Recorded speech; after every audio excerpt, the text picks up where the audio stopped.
Muy buenas tardes. Tengan ustedes gracias por haber venido. Estamos aquí reunidos para presentar este libro que se llama Esa Guerra, escrito por quien me acompaña, Arturo Moncada Rodríguez.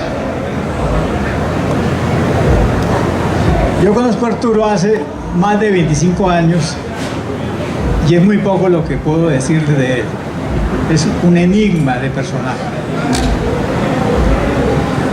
Parece que nació en Bogotá,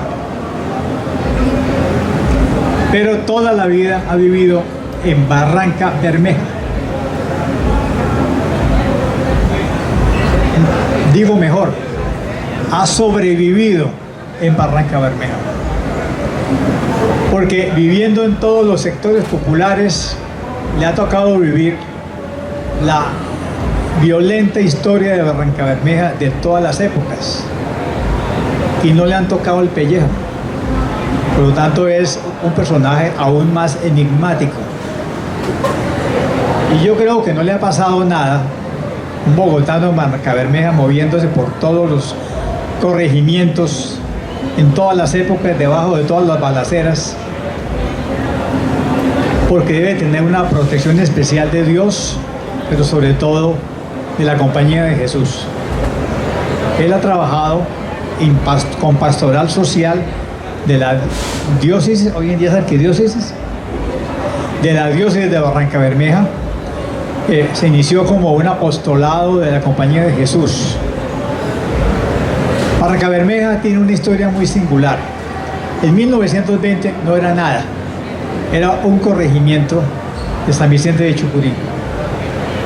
Pero en esa época llegaron 50 millones de dólares de la Tropical Oil Company y empezó la primera explotación petrolera de Colombia. Para que ustedes sepan que son 50 millones de dólares de 1920, capital de la Standard Oil Company, debo decirles que es el doble de la indemnización que los Estados Unidos pagaron por la pérdida de Panamá. Ese capital llegó súbitamente y empezaron a abrirse los pozos, la explotación, la refinería, y empezó a crecer como una espuma hasta el día de hoy, hasta el punto de convertirse en la segunda área metropolitana más grande de Santander. Es más, ya hay distrito metropolitano, distrito especial, cosa que Bucaramanga ni siquiera ha sido capaz de lograrlo, apenas somos área metropolitana. Bueno, pues Arturo ha estado oyendo historias desde hace 30 años por lo menos. Yo creo que paso la cuenta. Oyendo historias en todos los barrios y de mucha gente. Y a partir de todo lo que ha oído, que desafortunadamente no lo escribe como historia, sino como literatura, nos trae este librito. Este librito, le voy a contar un poco, no tiene sino 3 capítulos. Y en los 3 capítulos él recoge testimonios de 7 personajes que no sé si serán ficticios o no sé si serán reales, porque este es un testimonio que uno no sabe si es ficción o realidad. Las personas que testimonian se llaman el boticario de Barranca Bermeja, Juan Bautista, un austríaco de nombre Hans, una persona clandestina como tantos que hay en Barranca que se firma RD, una mujer incógnita que él solamente la llama ella, otra que se llama Ivonne, y un turco, el turco Hassan. Con estos 7 personajes y estos capítulos, Arturo Moncada nos quiere recorrer la historia de Barranca Bermeja desde la guerra de los 1000 días hasta todo el movimiento sindical, la presencia de los primeros socialistas de Raúl Eduardo Maecha y María Cano, y todo lo que sigue hasta lo que él puede contar. Entonces, lo que yo le estoy diciendo para presentar es muy poco, dado que él mismo es un personaje de ficción. Yo no sé si el nombre es de ficción o es el nombre real, porque de él poco se sabe. Así que la mejor manera de avanzar un poco en el conocimiento del personaje y de el librito que presentamos es dejarle la palabra, para que él nos cuenta de dónde salió esta idea de crear este libro de 7 testimonios sobre diversos momentos de la historia social y política que pasó por Barrancabermeja. Arturo, bienvenido, lo escuchan sus paisanos, sus no paisanos de Bucaramanga y Barrancabermeja, pero él dice que ya está en Barrancabermeja, que ya se le olvidó que nació en Bogotá.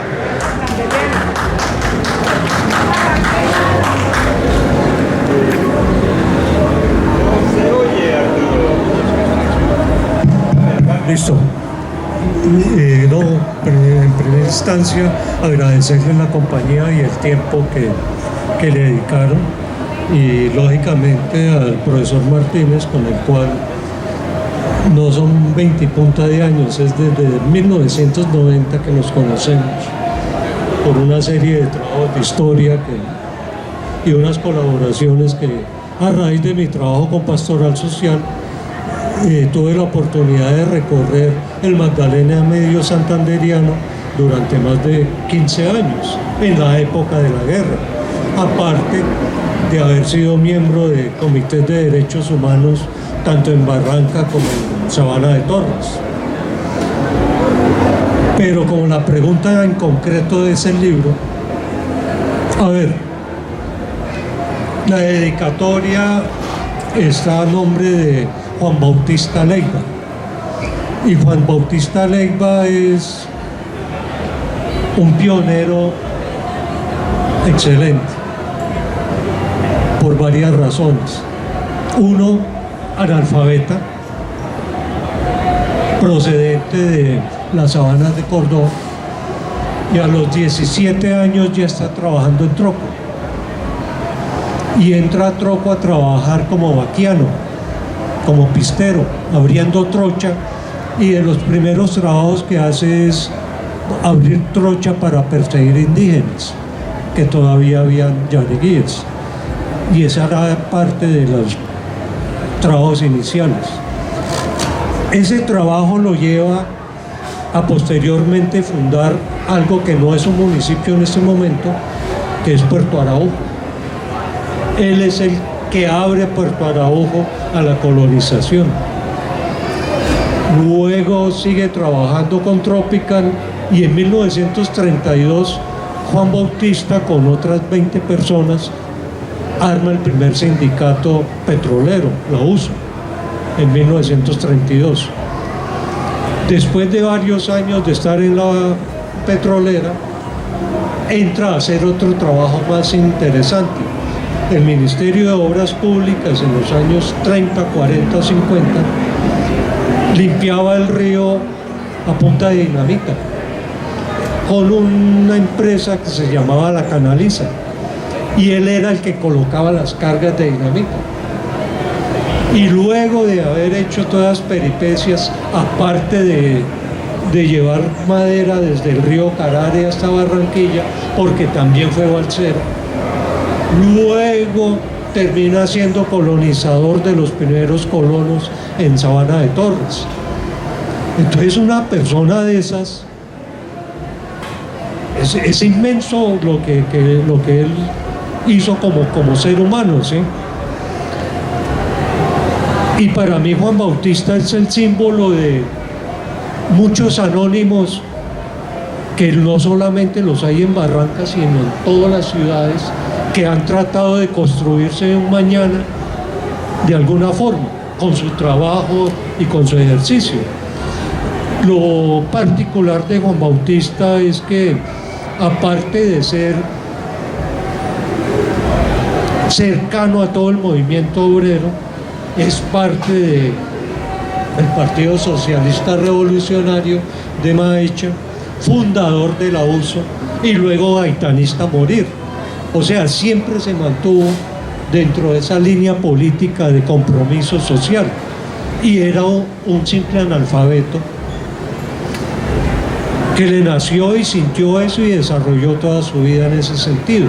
Por eso yo utilizo a Juan Bautista. Pero entonces Juan Bautista, ¿cómo es el apellido?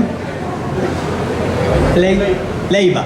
Juan Bautista Leiva es un personaje histórico de carne y hueso, que usted conoció y por supuesto entrevistó, y es parte de lo que él le contó, lo que llega aquí como testimonio. Muy bien. Lo mismo sucede con los demás personajes, Hans, el turco y las mujeres. A ver, hay varias... El inspector de policía de Barranca entre los años 30 y 40 y encontré un austriaco que solo dejó el nombre de Hans, que cubre desde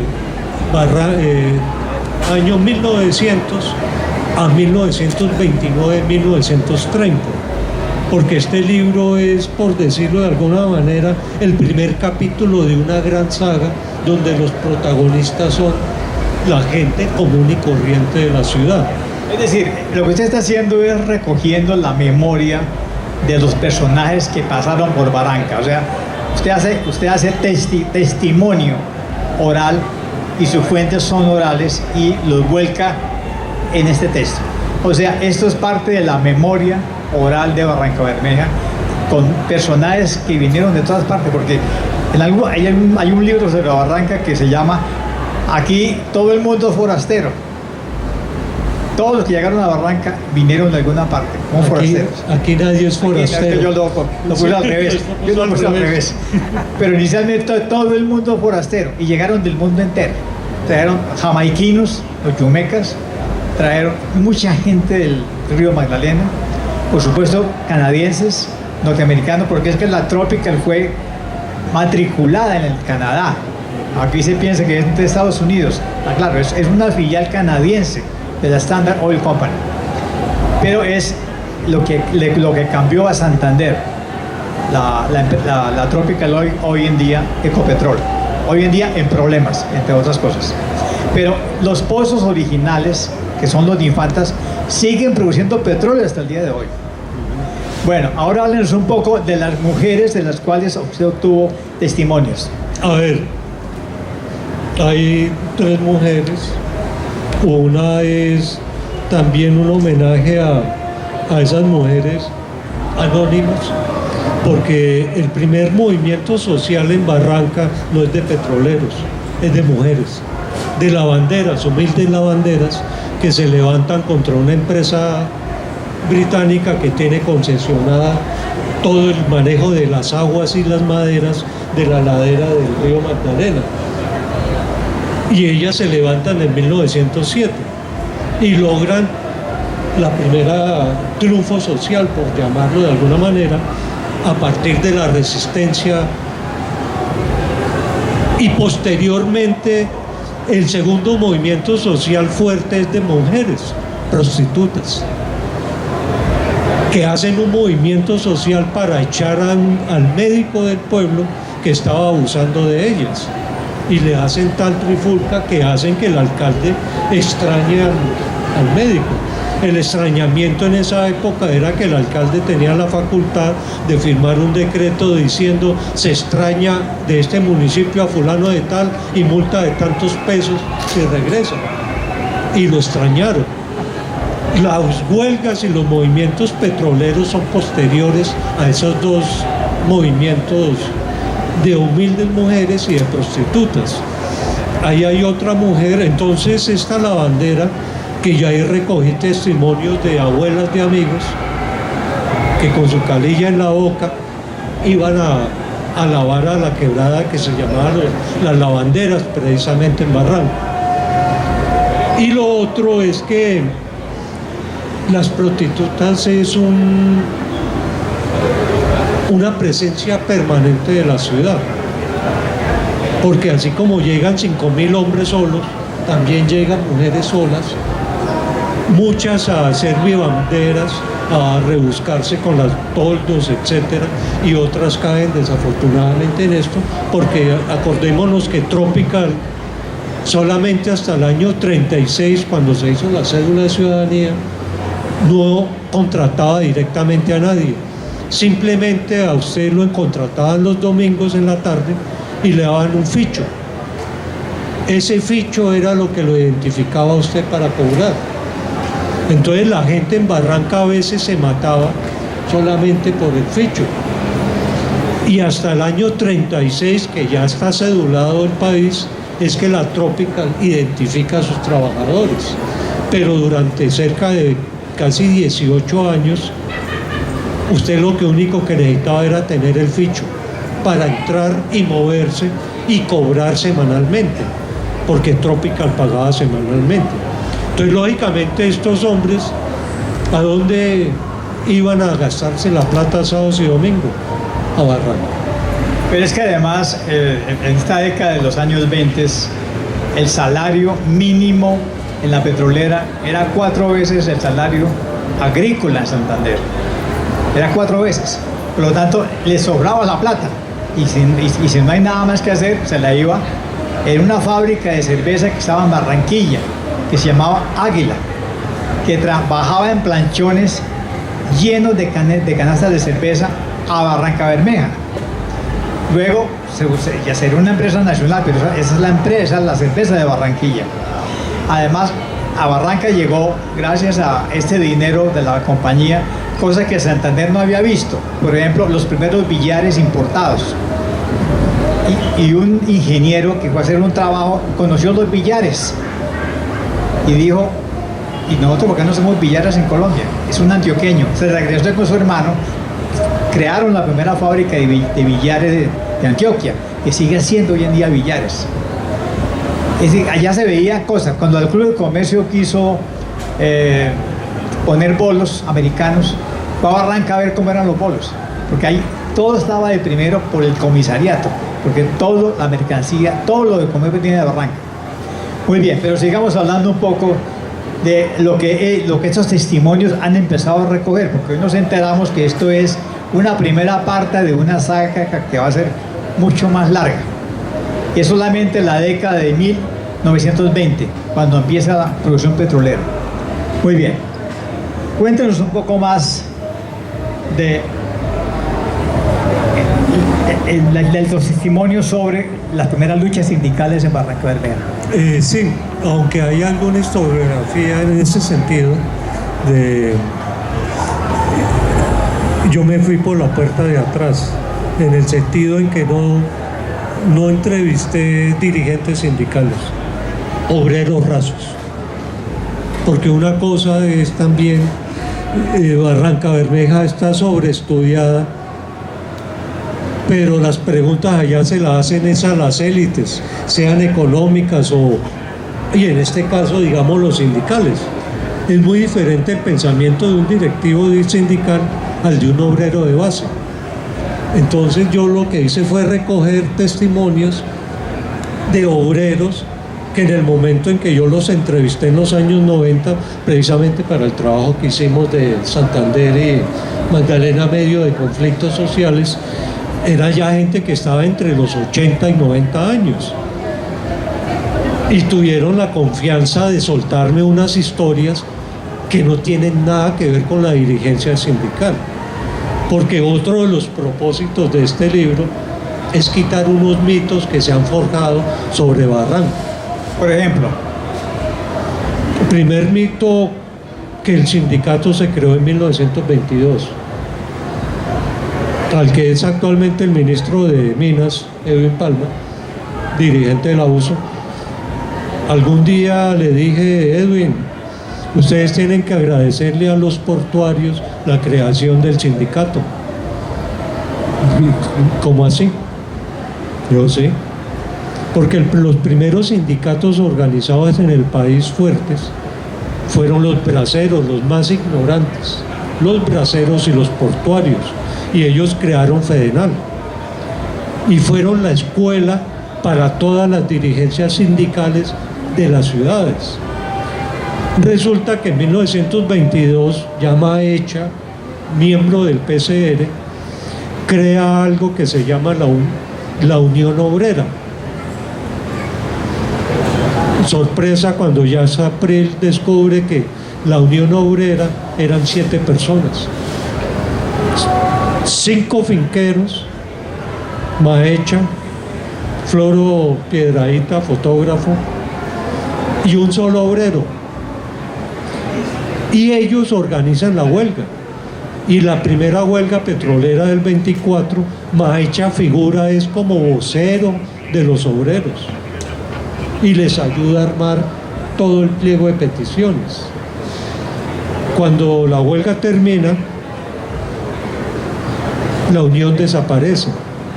Y 3 años después, en el año 27, llega Maecha con la mujer más valiente de esa época, María Cano, y organizan la huelga del 27.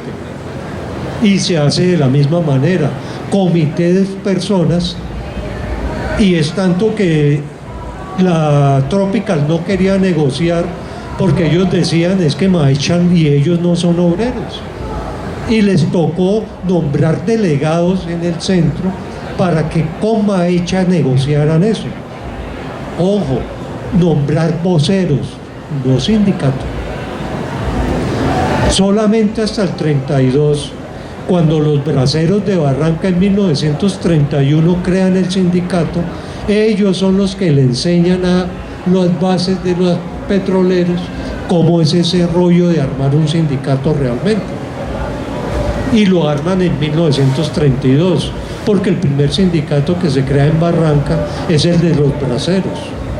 Así es simple. Entonces ese es un mito fundacional. Pero el ministro de Minas de la administración Abadía Méndez, que es la que va del 26 al 30, entendía perfectamente. Y él decía, como le había dicho el gerente en la Tropical, es que yo cómo quieren que negocie con unos señores que no son los trabajadores de la empresa. Los trabajadores de la empresa yo los conozco de lunes a sábado. Y estos no son, ni siquiera son de aquí, son un partido leninista de cuadros. Y por eso se negó a negociar. Lo sabía perfectamente el gobierno que estaba detrás de esa organización bolchevique de cuadros. Muy bien, es una buena aclaración. ¿Cómo nace realmente el sindicalismo? Que tiene que ser ya bajo la administración, básicamente, bueno, en este caso Olaya Herrera, pero sobre todo luego con el apoyo de López Pomareo en su primera administración. Muy bien. Otro elemento que es de la historia santanderiana y colombiana, que muy poco se ha manejado y menos literalizado, el levantamiento bolchevico de 1929. El de la Gómez. Se suponía que el país, todos los cuadros del PCR, Partido Socialista Revolucionario, que era con donde estaba María Cano, Melquizo, Bolitica, Torre Giraldo. Exacto, Torre Giraldo, Maecha. Ellos estaban organizando un levantamiento en octubre del año 29. Y los cuadros de todo el país se estaban preparando para ese levantamiento y estaban esperando también, como en la guerra civil de los 1000 días, un respaldo del gobierno venezolano de la época. Y no se logró. Y de todas maneras, por unas fallas de comunicación, hubo cuadros revolucionarios que se levantaron. 3 sitios. 2 en Santander y 1, que es la ciudad hermana en levantamientos a Barranca, el Líbano, Tolima. En San Vicente de Chucurí se levantaron unos bolcheviques, se dieron sus tiros con la policía, etcétera, etcétera, y se fueron buscando el otro levantamiento aquí en Santander, los ferroviarios en La Miel, en el tendido del ferrocarril de Puerto Wilches a Bucaramanga. Entonces, como yo he estado metido en ese rollo de conocer la historia desde la puerta de atrás, la primera pregunta que me hice fue si Maecha duró huelga del 24, huelga del 27,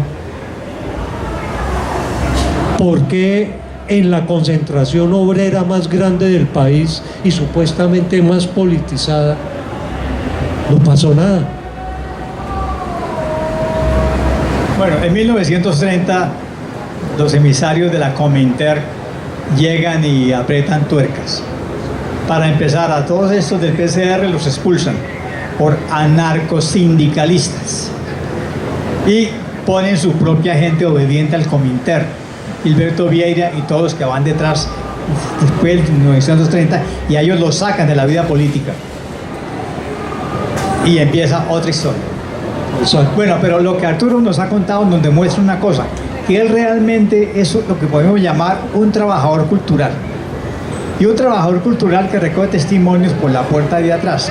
Pero buena parte de la historiografía Barrancabermeja o es historia sindical o es historia de movimientos sociales por la puerta de atrás, pero nadie ha hecho historia institucional exceptuando el libro que sacó la UIS. ¿Pero por qué fue posible eso? Porque está completo el archivo del Consejo Municipal de Barranca, que fue lo que armó la ciudad. Y ni siquiera Bucaramanga lo tiene. Bucaramanga no tiene archivo del Consejo Municipal del siglo XIX, porque fue destruido. Pero Barranca tiene desde el primer libro de acuerdos y actas del Consejo Municipal. Con lo cual se puede hacer historia de la institucionalización tan rápida que tuvo Barrancabermeja, siempre negociando con la empresa que es la que les financia todo. Es decir, para empezar, la alcaldía empezó en una casa que les prestó la empresa. La iglesia la hizo la empresa. Es decir, es una historia muy diferente a la de otras instituciones del país. Es más, tuvieron que cambiar una ordenanza para que pudiera fundarse el municipio, porque el municipio no se podía fundar porque no tenía ningún requisito para fundar el municipio de Barrancabermeja. Tuvieron que cambiar la ley, hacer 2 veces la ordenanza, porque no daba no tenían nada, no tenían ni iglesia, ni consejo, ni la gente, no tenían absolutamente nada. Hubo que cambiar la legislación para poder adaptarse a Barranca. Muy bien. Aparecen los comerciantes de todo el país a vender, porque hay mucho dinero circulando. Y aparecen los turcos.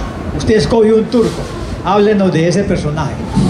Sí, los sirios libaneses les dicen turcos porque ellos tenían el pasaporte del Imperio Otomano de la época. Y era Turquía, lo que es Siria y la parte del Líbano.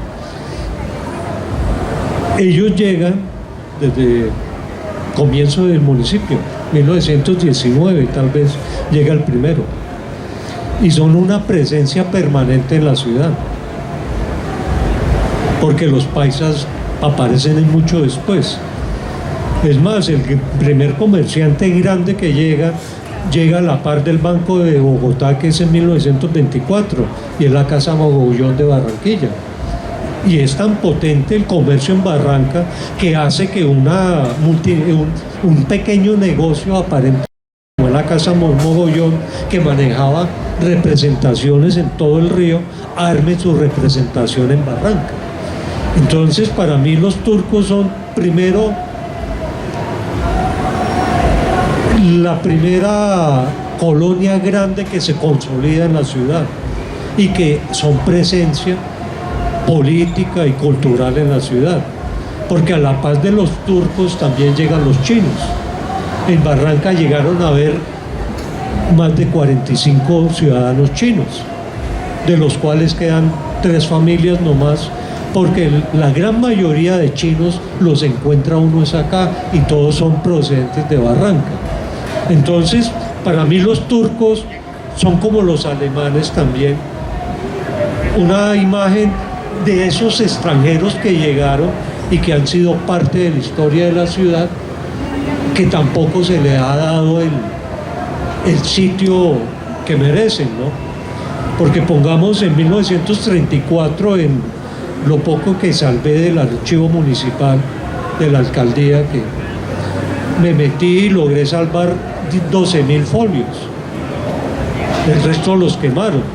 Es más, la primera imagen que ustedes vieron a mano y alzada es el primer libro de actas que yo saqué de la basura y lo logré recuperar, y que gracias al trabajo con Armando, el laboratorio de la UIS lo logró recuperar, y yo se lo doné a personería municipal, porque ahí está el nombramiento de los primeros funcionarios de Barranca, que incluye también al personero. Y imagínense, lo saqué de la basura. O sea, todo el archivo público de Barranca del año 90 para atrás lo quemaron o lo vendieron por reciclaje, que logré salvar un montón. Sí, yo lo tengo en custodia, como llaman, porque a mí me da miedo entregárselo al municipio, sinceramente. Lo votan. O lo votan. Entonces los turcos, como les digo, es un imaginario colectivo de extranjeros que hicieron presencia y aún tienen presencia allá. Pongamos los alemanes y los austriacos. Lengerke, y ahí aparece un alemán ficticio que es un descendiente de alguno que vino acá, porque Konrad Lorenz, que es el sobrino de Lengerke, Paul Lorenz, perdón, él es un comerciante que tiene bodegas en Barranca a comienzos del siglo XX, porque es el encargado de los negocios de lo que dejó Lengerke. Y hay otros austríacos que llegan cuando el ascenso del nazismo, llegan varios austríacos a Barranca, los Nepper, Carlos Reger, hay otros, Wiesenthal, y otros dos más que nombra esta niña Galvis, que escribe la Alemania nazi, la Colombia nazi, Silvia Galvis, y ahí ella me relaciona a unos alemanes que fueron encarcelados por orden del Departamento de Estado en el gobierno de Alfonso López, del otro, de Santos, de Eduardo Santos, y resulta que eran alemanes que se habían fugado de la Alemania nazi y los encierran, porque para el Departamento de Estado todos los alemanes que estaban en Colombia o austriacos supuestamente eran nazis. Claro que eso tenía un doble propósito en términos de negocios y otras cosas. ¿Ya? Mire, hablando de la manera como se administró el municipio de Barrancabermeja, hay que hacer una comparación con la provincia de Panamá. Para el Estado Nacional fue muy difícil manejar a Panamá, pero se sabía que había que controlar muy bien a Panamá porque podría irse. De hecho, hizo 4 intentos. Entonces en Bogotá se buscaba siempre a la mejor gente para que fuera gobernadora de Panamá. O sea, allá fueron José Ignacio López, Obando, fueron muchos generales, incluyendo uno de Bucaramanga, Mutis, porque se mandaba la mejor clase política para ser gobernadora de Panamá, porque sabía que tenía que controlarlo muy bien. Barranca tiene algo parecido. Barranca se da sus propios concejales y el consejo lo decide todo. Pero el gobernador de Santander es el que tiene que poner el alcalde de Barrancabermeja, porque en esa época el alcalde lo pone el gobernador. Y los gobernadores siempre trataron de mandar la mejor personalidad para que tuvieran muy buenas relaciones con el consejo y tuviera Barranca, digamos, en orden, pese a los conflictos partidistas en el seno del consejo. O sea, Barranca siempre fue muy difícil de manejar, siempre.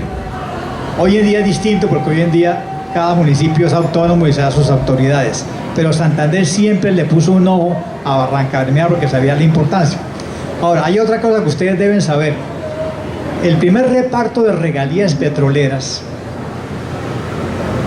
fue totalmente favorable a Santander y a Barranca.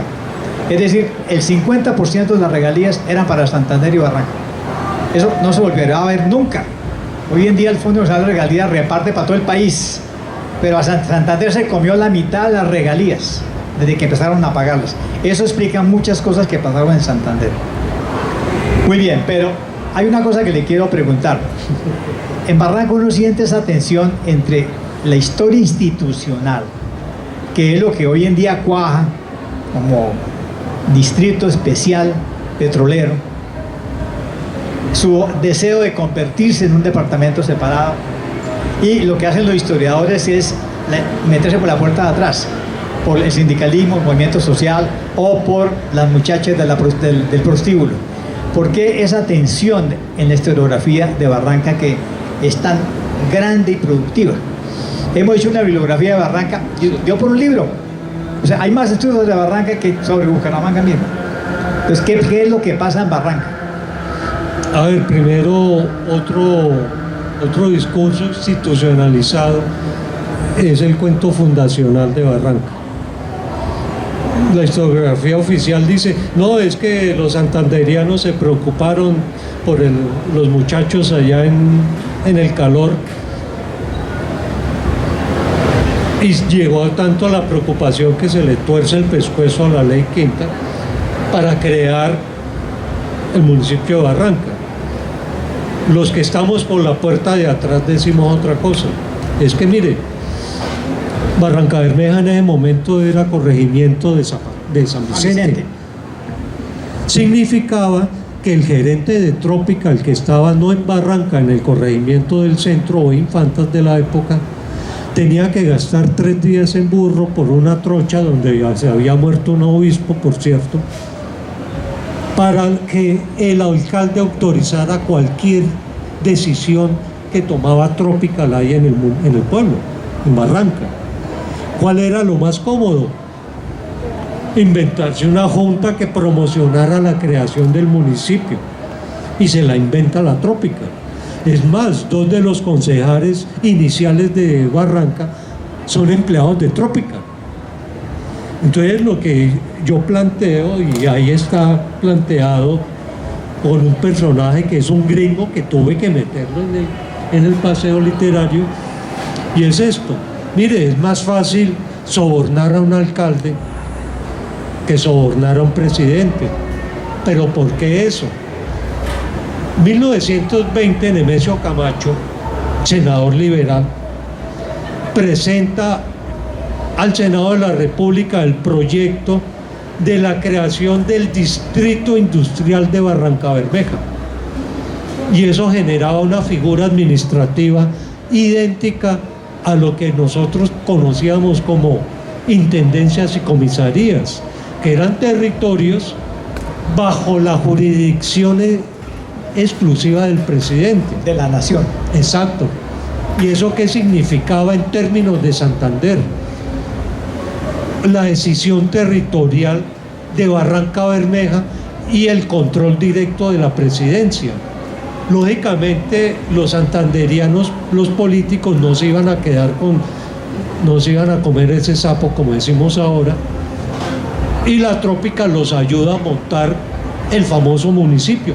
Por eso es que aquí en Santander se mueven a las carreras para esa ordenanza que crea el famoso municipio de Barrancabermeja. Y los actores que nos salvaron a Barrancabermeja fueron Alejandro Galvis, que estuvo en la inauguración, y Carlos H. Delgado, un personaje muy ignorado por la historia santanderiana, que es el responsable de que haya llegado el ferrocarril a Bocas en 1931-32, y es el único político colombiano de importancia, porque fue ministro de Minas, ministro de Obras Públicas, que nació en el Pedral, y yo creo que ustedes no lo conocen, como yo tampoco he podido conocerlo hoy en día, junto al río Sogamoso.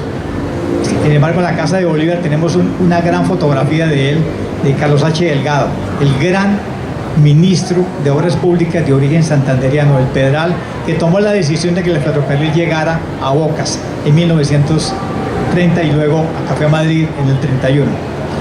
Pero quien salvó a Barranca para Santander fue Alejandro Galvis. Pero le ganó de mal a la nación, porque el proyecto original del ministerio es que Barranca dependa de la nación como si fuera un territorio nacional. Afortunadamente, Galvis se atravesó. Y luego vendrían otros, que es don Mario Galán Gómez, que fue quien va a recibir la concesión de mares cuando termine y lo va a administrar. Muy bien, este libro tiene una gran virtud, como dice Arturo, es ver la historia de Barranca por la puerta de atrás. O sea, cómo lo ve la madre de un campesino que se va a la guerra a los 1000 días. Entre otras cosas, tengo que hacerle una corrección gramatical. Como él es bogotano, pone a que los campesinos hablen del sute, pero pone sute con Z. En Santander, los sutes nuestros Son con eso. enmirriados son con eso. Ah, bueno. No, es Pero bueno. eso es una palabra muy del lufardo santanderiano, el sute. Chino de enmirriado y pálido, muy delgadito. Como usted más o menos un sute. Pero es con ese. Exacto, bueno, listo. Bueno, pero nos cuentan muchas historias de las mujeres. Por ejemplo, hay las mujeres que él presenta como testimonios, se llaman ella, Ivonne, y cuentan muchas cosas de la vida cotidiana. Háblanos un poco más de las invisibles mujeres de Barranca Bermeja. Pues el criterio con el que creé algunos personajes fue darle voz a gente que anónimamente construyó, desarrolló su vida. Porque vuelvo y repito, la historiografía oficial es sobre las élites, pero no sobre los ignorados.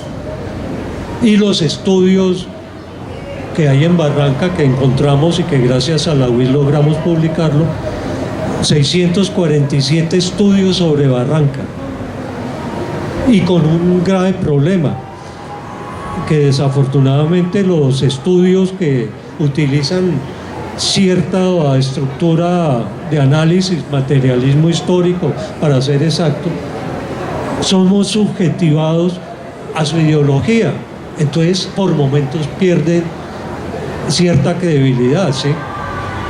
Y yo entonces no le me como esa carreta mítica que le han generado también a la clase obrera. Porque miren, los paros cívicos en Barranca, el primero, lavanderas; segundo, prostitutas; tercero y cuarto, años 40 y 50, comerciantes.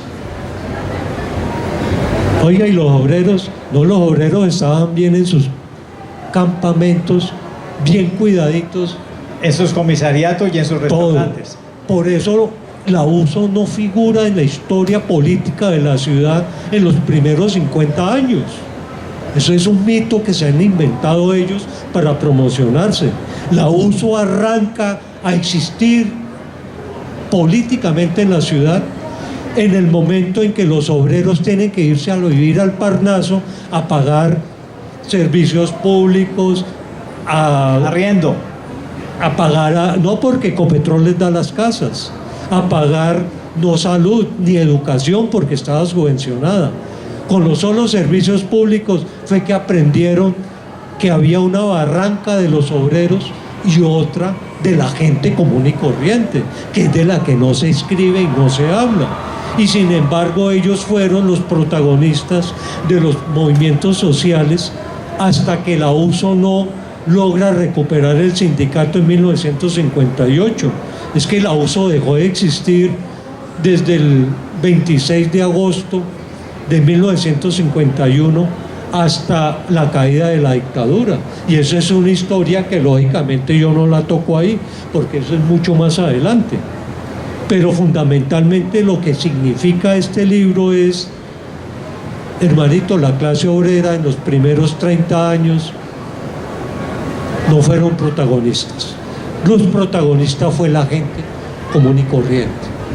¿Que por qué hablo de ella y de una mujer misteriosa? Porque es que Barranca, curiosamente, así como llegó el primer billar, el primer cinematógrafo, llega a Barranquilla y el otro llega a Barranca. En 1922 ya había cines en Barranca, un teatro, un cinema. Aquí ni idea de eso. O sea, Barranca, por la presencia gringa, hace entrar la modernidad de un solo coñazo, perdón la palabra, a un sitio donde el 90% de la gente es analfabeta. Pero también, además de los analfabetas, llega gente interesante. Las primeras publicaciones literarias arrancan en el 30 en Barranca. ¿A dónde va Gonzalo Guillén? ¿Viene aquí a Bucaramanga cuando llega a Colombia? No, se quedó en Barranca 4 días. Y Nicolás Guillén, el gran poeta cubano, hace recitales gratuitos a los obreros aquí en Barranca y en el centro. O sea, hay una élite muy pequeña literaria ya que se va consolidando con el médico Gonzalo Benahora, con el papá de Armando Gómez, de Armando Gómez Martínez, que es... Gómez Ortiz. Exacto, que crea la primera revista literaria en Santander. Pipatón. Exactamente. O sea, Barranca tenía una vida política y cultural que aquí jamás se imaginaron. Y todo eso sin el concurso de los obreros ni del movimiento sindical. La gente del pueblo haciendo eso. Bueno, en defensa de Bucaramanga debo decir que Bucaramanga sí tuvo cine de don Anselmo Peralta en el Teatro Peralta desde la primera década del siglo XX, que se llamaba el Cine Paté. Y luego vino don Emilio Garnica y puso su famoso teatro Garnica y se convirtió en el primer distribuidor directo de las películas de Hollywood, porque él fue a Los Ángeles y se hizo hacer una película de 6 minutos en el zoológico de Los Ángeles, que ya la han mostrado en la Casa del Libro Total. ¿Verdad? ¿Cuánto tiempo Claro, queda? pero llegaron después, ellos llegaron después. Primero fue don Anselmo Peralta, prácticamente en 1898, y luego don Emilio Garnica. Muy bien, en la dedicatoria está a Juan Bautista Leiva, el gran informante analfabeto, pero también, por supuesto, para ti y María Juliana. Aclárenos esas muchachas quiénes son. Bueno, para ti es una dama que está por fuera del país en este momento, y María Juliana es mi sobrina, que es la heredera de todo lo que yo escribo. Muy bien. Bueno, este librito, de una letrica muy pequeñita, fue publicado en Barranca, porque en Barranca hay imprentas y editoriales, y son 7 testimonios de personajes que permiten ver la sociedad barranqueña, porque a ellos no les gusta que uno les diga barramejos, sino barranqueña, de lo que ocurrió en la década de 1920. Es un pequeño librito que nos introduce a una historia íntima de la sociedad baja de Barranca Bermeja, que fue la gente que hizo Barranca desde la lavado de la ropa, las empresas, el comercio, es decir, la Barranca anónima.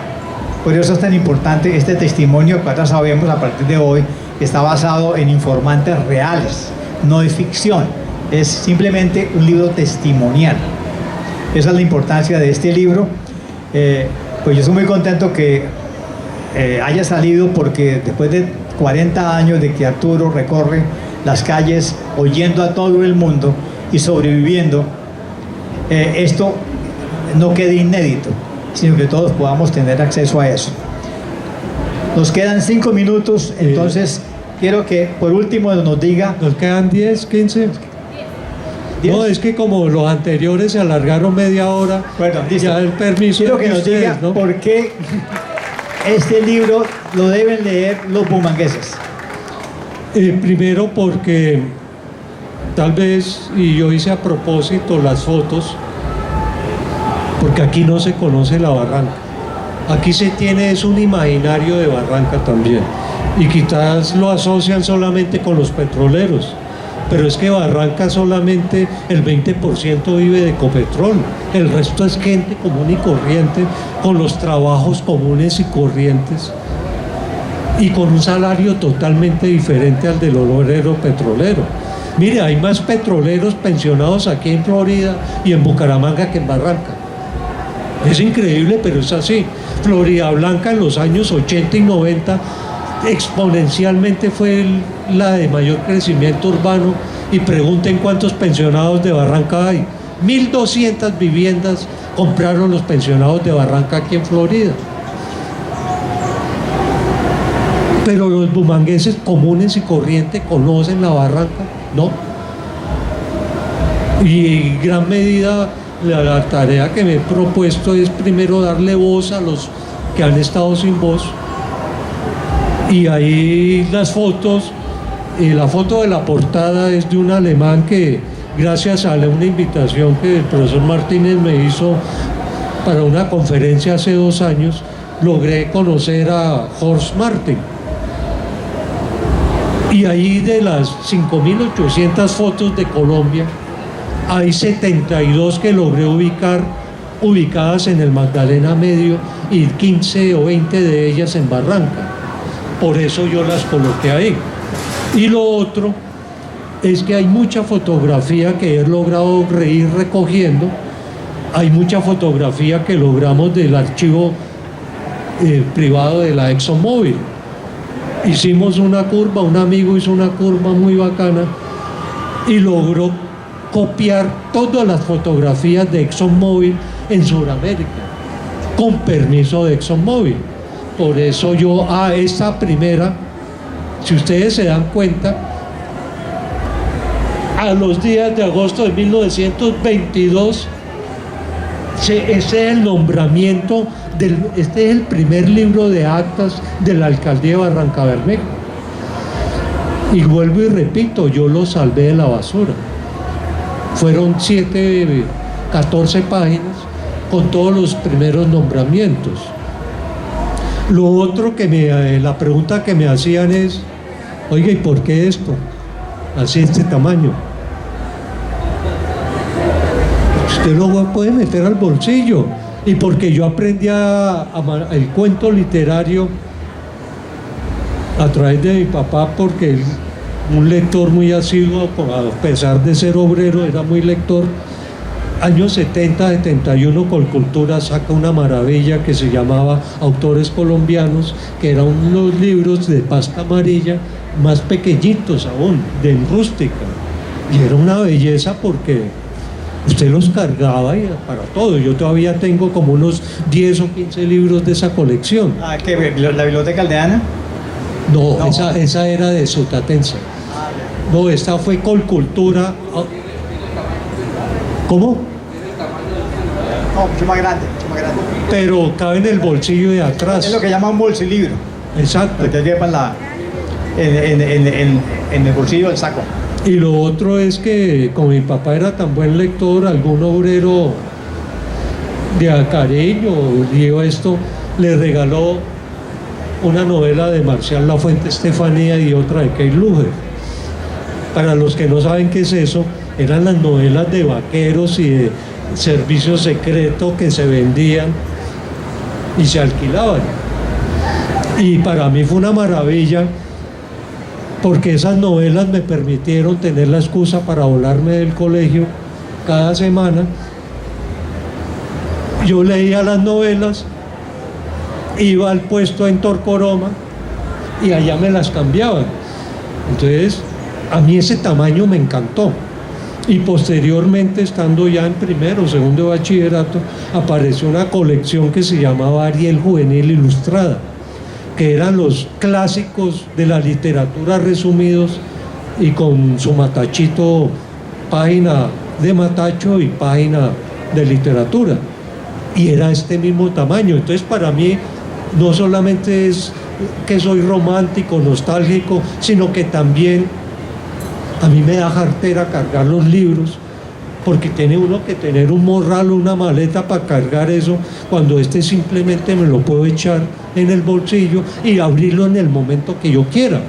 Es por eso que yo decidí esto. Una pregunta, en el día de hoy, ¿cuántas librerías funcionan en Barrancabermeja? En el día de hoy, 2. Una que está en proceso de cierre, y la otra que se sostiene porque tiene el contrato con Ecopetrol para el surtido de los textos escolares de Ecopetrol. Pero si no tuviera ese contrato, ya estuviera cerrada también. En este momento en Barrancabermeja ni siquiera hice un semanario. Es más, Vanguardia retiró la oficina de allá. Entonces, Barranca sufre la crisis que sufre el país, no hay lectores. Y eso es un problema que uno tiene que enfrentarlo y aceptar esa realidad, que hasta los muchachos universitarios no saben ni leer ni escribir una simple carta. Muy bien, señores.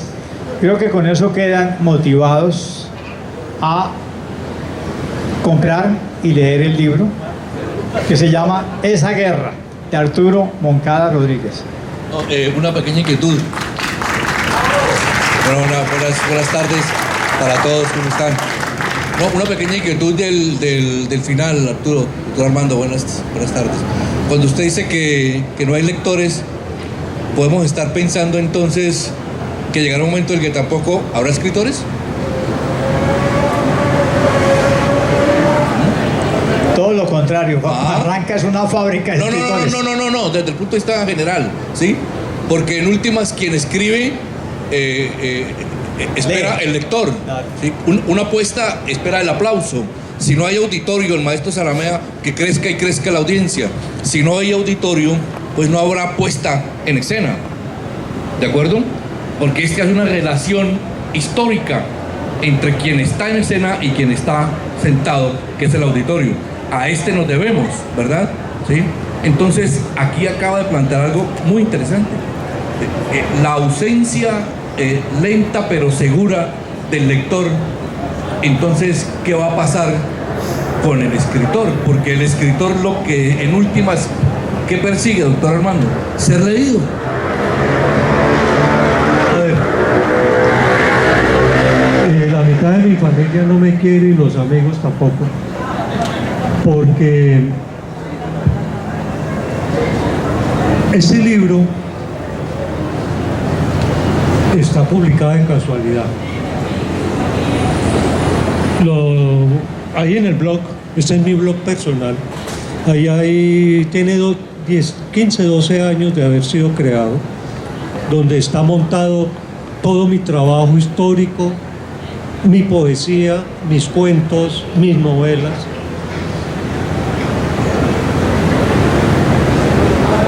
Entonces, en algún momento, hace 4 meses, para agosto del año pasado, le dije a un amigo, no, ya terminé la novela porque él la estaba esperando.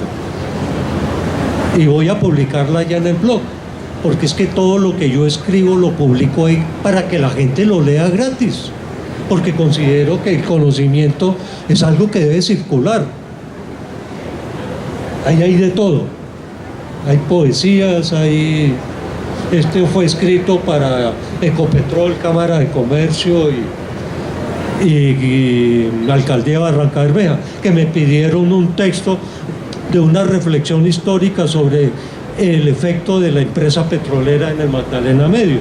Y rarísimo que me hayan llamado a mí, conociendo que mi tendencia es un poco para el lado zurdo, que afortunadamente ahorita me presenté en la zurda, pero es más o menos eso. Pero entonces vuelvo a la pregunta tuya y al cuestionamiento tuyo. Yo escribo y no cobro, ¿sí? Y si te muestro ahorita, hay 45.000 entradas en Estados Unidos, porque el blog al día de hoy tiene 95.500 entradas. Entonces, ¿qué quiero significar con esto? Que si usted es buen escritor y lo que usted dice está bien hecho, camina solo, ¿sí? La pelea que tiene mi familia y mis amigos es, oiga, y es hora que eso es bueno, el amor por la patria y por el arte es muy bacano, pero usted tiene que generar ingresos. Y entonces, ¿qué es lo que estamos planteando internamente con un grupo de amigos? Usar las estrategias digitales, porque la primera norma con la que yo creé el blog es que no iba a haber propagandas. Y para mí sería un insulto a mis lectores que yo le metiera una propaganda a eso, ¿sí? Entonces, mira, los lectores no se acaban. Al contrario, es que el problema es que hay un montón, este es un ejemplo de negocio literario, porque yo no escribo y tengo amigos que tienen cercanía con editoriales, Pablo Montoya, Enrique Laumont son amigos míos y son escritores reconocidos. Enrique Serrano. ¿Y qué les dije a ellos? Mire, hermano, a usted la editorial le dice hasta qué debe escribir. Yo no. Yo escribo lo que yo quiero y si a la gente le gusta, hace circular el blog. Explíqueme cómo un tipo ignorado aquí para la industria de la editorial puede mostrar 45.000 lectores en Estados Unidos, 34.000 aquí en Colombia y los otros 15.000 regados en 30 países del mundo y habla hispana. Y yo no he puesto un solo fanpage en Facebook ni nada de eso. El blog caminó solo. Entonces los lectores van a permanecer cuando encuentran cosas que valgan la pena para leer. Porque si tú quieres comprar chatarra, perdón por el término, donde el escritor lo que hace es complacer al editor, entonces como está de moda tal cosa, metámosle este tipo de personaje, este o aquello o lo otro. Como yo soy independiente y no le debo una vela a nadie, puedo escribir lo que yo quiero y como yo quiero.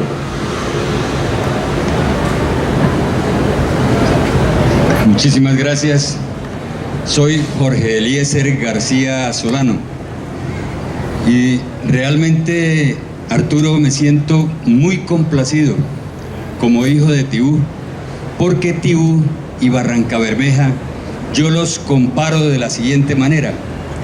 Tibú es una pequeña réplica de Barrancabermeja con todas las características habidas y por haber.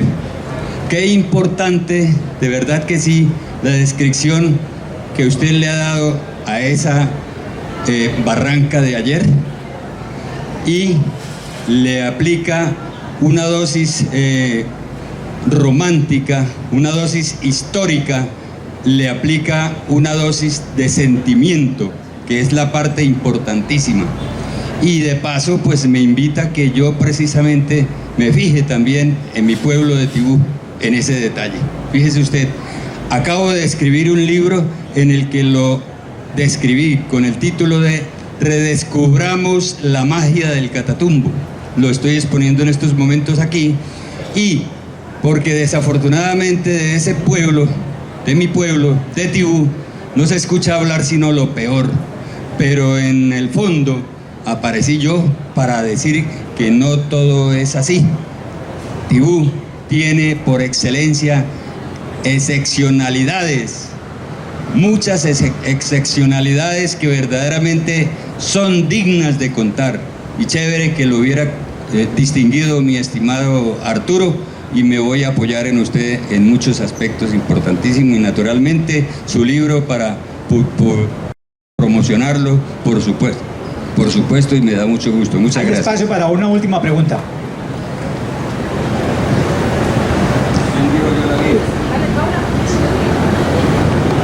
Buenas tardes, mi nombre es Sara, mi papá fue jubilado de Ecopetrol, conocí Barranca hasta los 7 años, la llevo en el corazón y agradezco la presencia del escritor porque tiene bastante tiempo atrás donde está hablando, ¿no? Cuando eso no, mis recuerdos no llegan hasta allá, sino más despuesito, cuando ya no metiste mano, como dijiste. No había nacido. No había nacido.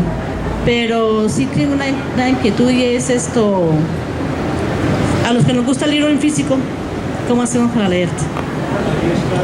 Ahí es. El precio es muy módico, 25 particulares, 20 estudiantes, así que pueden pasarse por estudiantes. 25 y 20 estudiantes.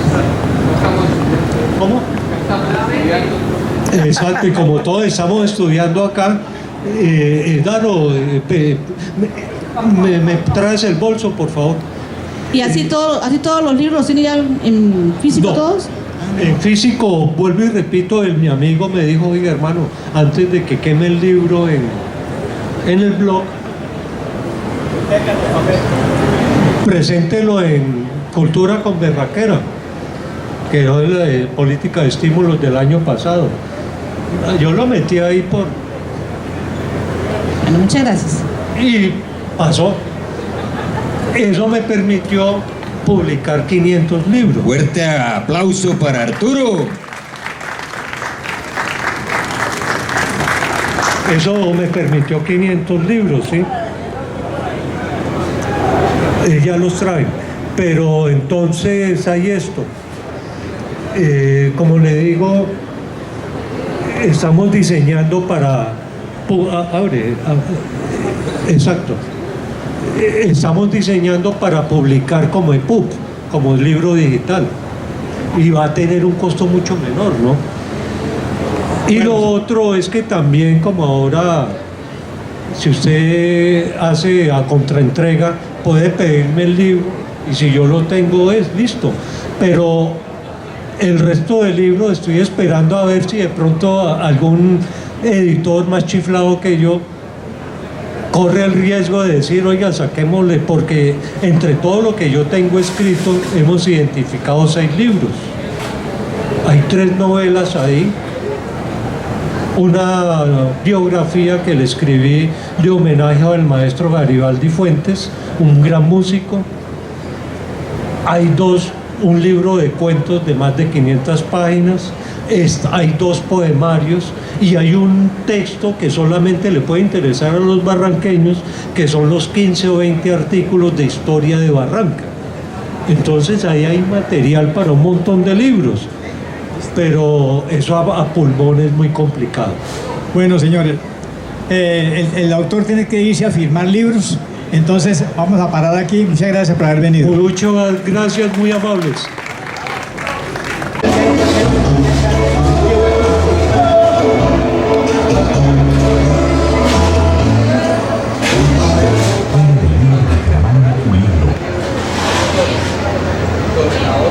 Listo para escribir un nuevo capítulo de tu historia. Si me cabe enseñar, trabajar y leer tu día a día. Aprender a leer con nuevos hombres, escribir con nuevas cosas y enseñar con nuevas cosas.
Nacidos y unidos desde la alta empresa de servicios públicos insignia en el país, una empresa exitosa, de los ciudadanos y capaz de trascender fronteras. Tenemos un compromiso con la vida, con el bienestar y con el desarrollo social de todo un territorio. Nuestra ley es el aseguramiento, conservación y protección de más de 12.200